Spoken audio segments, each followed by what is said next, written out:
Tinubu in crucial talks over Senate President and Speaker. Court slams lawyer with 20 million naira fine over frivolous anti-Tinubu case. Filing discrepancies stall Atiku PDP petition. Nigeria Air launch of fraud rep panel claims. NLC, why we suspended plant strike. Manufacturers spend 76.7 billion naira on power in 6 months. Some Northwest ex-governors dined with terrorists, says Kaduna governor.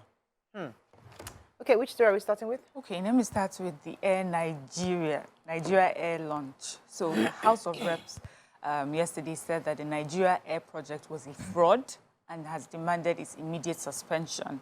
The House met with several stakeholders, and in its resolution, the committee is urging the president to constitute a high-level presidential committee to undertake a holistic review of the processes of the Nigeria Air project. Now, many people spoke, but I need to tell you what the managing director of Nigeria Airspace Management Agency, that's NAMA, said.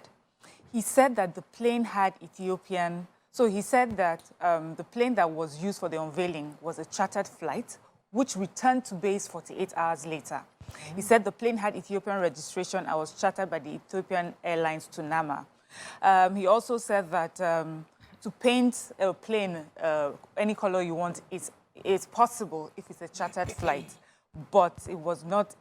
They made it sound like this plane was only brought in, shown to us, but all the money that's been put into it, he says we haven't done, what we're meant to do. That there are 5 steps to get into the unveiling, but there's just 1 step that we have done so far.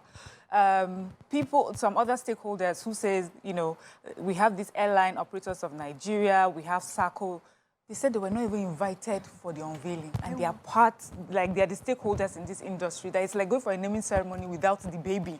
Ew. So they are asking government to, it was already in the court. The court has said it should, stay on whatever it is that they were doing, but they went ahead and unveiled this. There was this rush. Yes. That rush to unveil for the May 29th. So anyways, we're going to see what goes on from here. We hope that this is properly investigated. Okay, let's take another story. So the Nigerian Labour Congress, NLC, yesterday said it put off the planned strike over petrol subsidy removal, partly in obedience to an order of the National Industrial Court, NICN.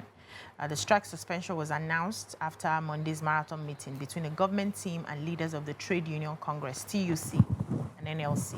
And the parties agreed to establish a joint committee to review the proposal for any wage increase and establish a framework and timeline for implementation.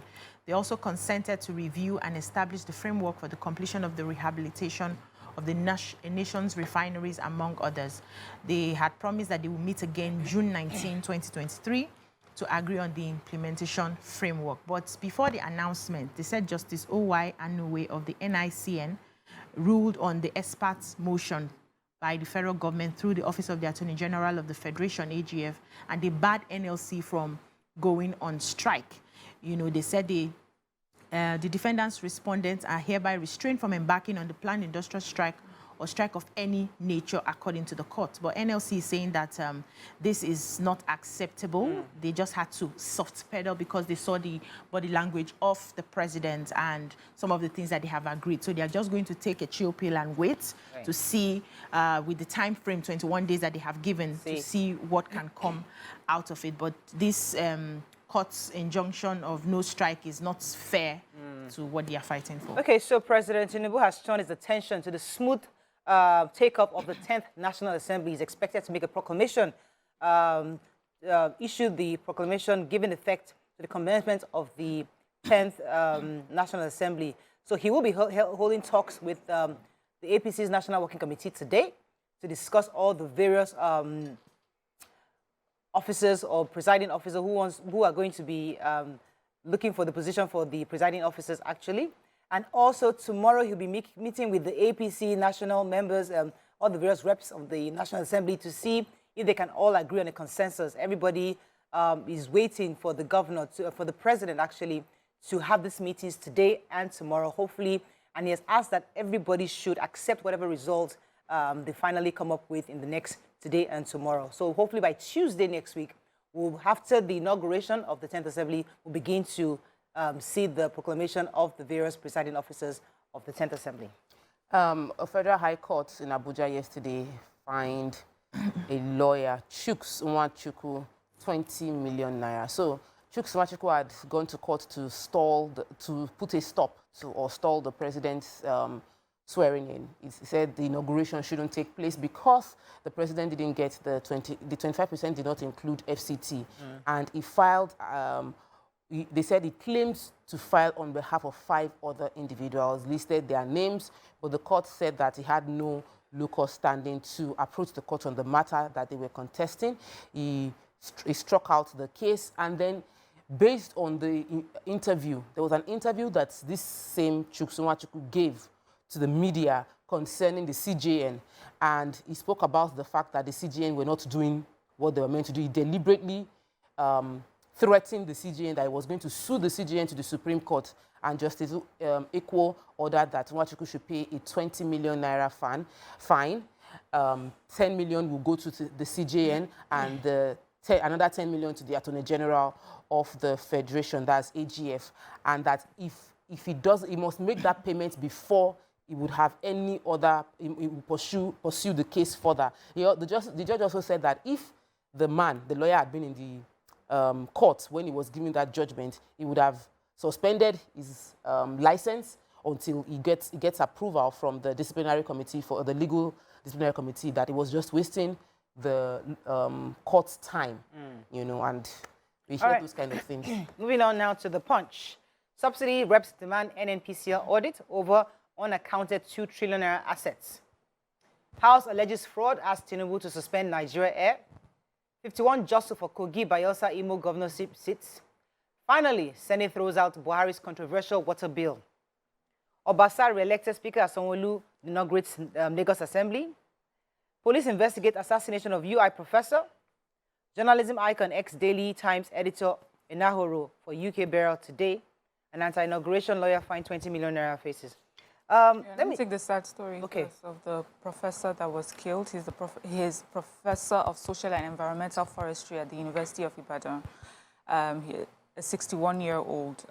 Although they said this happened on Monday, he was in front of his home when gunmen came. They shot him, pushed him into the car, and left with the car. Then eventually dumped his body somewhere, you know, far away from the car. It just seemed like such a senseless, you know, killing. And they went, but he's also a friend to our vice president, who has expressed shock, you know, over his death. He said this man had just wished him, congratulated him, you know, just a few days back, and to hear that he had been brutally murdered this way, and his heart goes out to their families. And the police also have confirmed that this incident happened, and they're investigating. It's sad. All right, let's looking at the picture story in Punch. So, Governor Sanwo-Olu proclaimed and inaugurated the 10th Lagos State House of Assembly on Tuesday, yesterday. He specifically said that the legislature is an indispensable pillar of our democracy and the embodiment of the hopes and aspirations of our people, a crucial partner in the quest for good governance and the custodian of our shared democratic values. So after he had proclaimed the 10th House of Assembly opened, then the Speaker of the House of Assembly, Mudashiru Obasa, was therefore re-elected as the Speaker, and he was nominated by Temitope Adewale, representing the Ifakojayi constituency, and he emerged the Speaker again and was happy. And so that therefore, that means the 9th Assembly was dissolved and the 10th Assembly has begun, resumed work as lawmakers. So, still congratulations to the Right Honorable Obasa, but still within that speakership drama, in Nasarawa State, 2 people were elected as speakers of the assembly without the declaration of the governor. The governor already felt that it was informed that there might be, he had a security advice, and so Governor Abdullahi Sule had postponed the inauguration of the 7th Assembly, and he said that that information had been communicated. But 1 a.m. in the morning, 1 a.m., 13 members, led by Daniel Ogazi, who represents the Kokona East State constituency, gathered in the front of the National Assembly. They were not allowed in by the security. and they inaugurated Daniel Ogazi as their... Outside the door. Yes. Ewo. And also by another 11 members, because there are 24 members. Okay. So 13 voted for Daniel Ogazi, and 11 gathered with the former Ibrahim Balarabe Abdullahi, representing another constituency. 11 gathered with him, and they voted for... they came in around 4 a.m. in the morning. Inside or outside? Outside, too. So the two held... Two speakers. It's kind of seen this happen before in the past. So You many have to times. drama. They will sort themselves And we're out. hoping that... They will sort Are we themselves. moving on? Okay, punch. Go Yeah. ahead. So a cat case from St. Martin's Parish, Mbappe, in Adipo Cleanery, the Kwande local government area of Benue State, is said to be currently at large following the death of a lady suspected to be her lover. So the cat case is identified as Oliver Veshima, and said he fled after he, was caught with the corpse of the lady. So according to the story, they said the lady had come to visit him. I think the lady was pregnant for him, and they were planning to have like an abortion, but that failed and she died. And then he hid the corpse in the room, waiting till night before bringing out the corpse. So he was caught with the corpse of the lady, trying to dump her somewhere, but somehow he managed to escape. Police has launched a manhunt for him. They're trying to get him. Did he try to perform the abortion himself? I have no idea how this story went. Just sad. Daily Sun, very quickly, Akpabio's bid faces hiccups. Senate-elect withdraws support. Senate approves President's request to appoint 20 special advisors. OT terminates revenue collection appointment, suspends bank payments from unauthorized channels in Abia. Fuel subsidy removal may be implemented with palliatives in place, says Obi. INEC clears Uzodimma, Sylvia, others for November poll. Court dismisses suit against Tinubu's inauguration, and reps declare Nigeria air launch fraud, seek prosecution of promoters. Okay, which story are we doing in Daily Sun? So Akpabio's, so the race for, as we know, for Senate President, Akpabio is, in the race as well, and they're saying that it has suffered a major blow. Senators-elect have reportedly withdrawn their support. Some people are saying, well, they're having a rethink. Others are saying they do not think that he's the best person for it. His campaign organization, the DG, has gone to the House, he's trying to appeal to the senators-elect. But they said a few of them spoke anonymously, and they're saying that,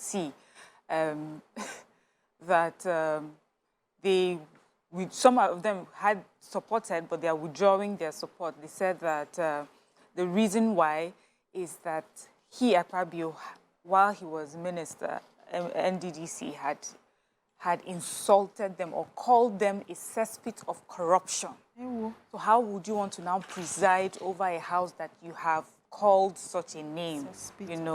You remember when they were doing the investigating the contracts with NDDC, and he said that the corruption that happened with large contracts being given is majorly, the people that benefit from it are the senators themselves. So they're saying, you remember when you said that, how can you now come today and say you want to preside over us? So those are the things that are making them have a rethink, and they're also asking the president to please stay away from this. This is not his, this is not his purview. They'll follow the Constitution. They will determine who their Senate president will be. Okay, so the presidential candidate of the LP, Peter Obi, has expressed his views on the subsidy removal. If you recall, many had said that all the various candidates had supported the removal of fuel subsidy. So newsmen approached him yesterday on his thoughts on the subsidy removal. He maintained that subsidy was an organized crime. Its removal must be done in such a way that it won't throw people into unnecessary hardship. He now likened that experience to a toothache. Says that if you go to a dentist to remove your tooth, which is aching you, they first of all numb the area before removing it. So he's saying that government must find a way to do it such that it doesn't cause people so much pain. That yes, his support for subsidy, removal of subsidy, goes back to when Jonathan was president, and he's been one of those who believed that subsidy should be removed long ago. However, how it's done is also very crucial to ensure that it doesn't cause untold hardship on Nigerians. Okay, moving on I have now. a story. Oh, another story, son. Governor Alex Oti of Abia State has terminated all appointments. Doing things. Yes, all appointments for any form of revenue enforcement within the states.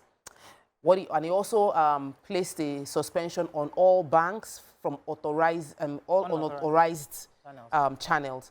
Essentially, those monies that maybe the previous administration had said that people can collect on behalf of the states within the markets and within the transport sector, he has said that anyone who any affected persons should return all the properties that belong to the states in their custody, and they should hand it over to the special advisor to the governor on internally generated revenue and digital transformation without delay. He also said that based on the advice he gets from the internally generated revenue advisor, they would make the plans known. But for now, no collection of revenue by any state element, previously appointed state elements. Yeah. Vanguard, very quickly. Why we shelved planned nationwide strike NLC. I think we took that story already. And Nigeria unveiling a gimmick, says Senate. Atiku accuses INEC of blocking access to documents despite paying 6 million naira. Peterobi court admits ward results from Lagos, Kogi, Sokoto, 14 other states. World Bank, Nigeria's economic growth too slow to reduce poverty. INEC publishes final list of candidates for Kogi, Imo, Bayelsa, Google polls. Artificial intelligence. Risks, gains of revolutionary technology. And Daily Times ex-editor Peter Pan in Nahuru, for burial in UK today. Okay, which story in Vanguard? Any story? Should we move on? Yeah. Okay. On Tribune. Let's move on to Tribune now. Find a story we've not taken. Reps to federal government halt further action on Nigeria Air. National Assembly approves Tinubu's request to appoint 20 special advisors. Gunmen kill UI professor. Reps to hold valedictory session today. Presidential election, OBLP tender local government election results from 17 states. Senate throws out controversial National Water Resources Bill. Confusion persists over new National Assembly leadership. Implement El Rufai Committee's recommendation on Constitution, Nadeko tells Tinubu. I will appeal the dismissal of suit on Atiku over SPV saga, says Keyamo. And court dismisses suit filed by 5 FCT residents to stop Tinubu's inauguration. Okay, which story? I have a story inside. So Chairman and Coordinator 2023 World Environment Day, Delta State Chapter, Mr. Paul Akborohu, called on the federal government to formulate policies that will regulate the usage of plastic in the country, just like the conversation we had yesterday about how we can phase out plastic. So he said during the Nigerian Environmental Society, Niger Delta Chapter, he said that they have observed the exercise in Ubuwangwe markets in Warri, South Local Government area of the state. And many countries in Africa are already prohibiting the use of plastics as packaging materials.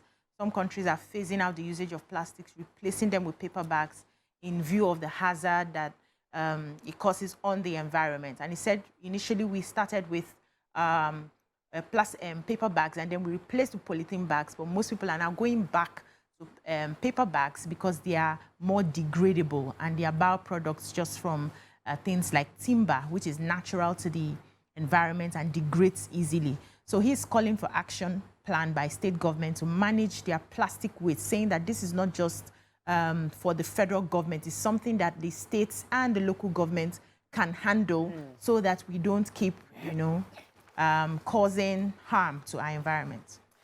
Okay, that is all we can take on Front Page Review. Stay tuned. Your View will be right back.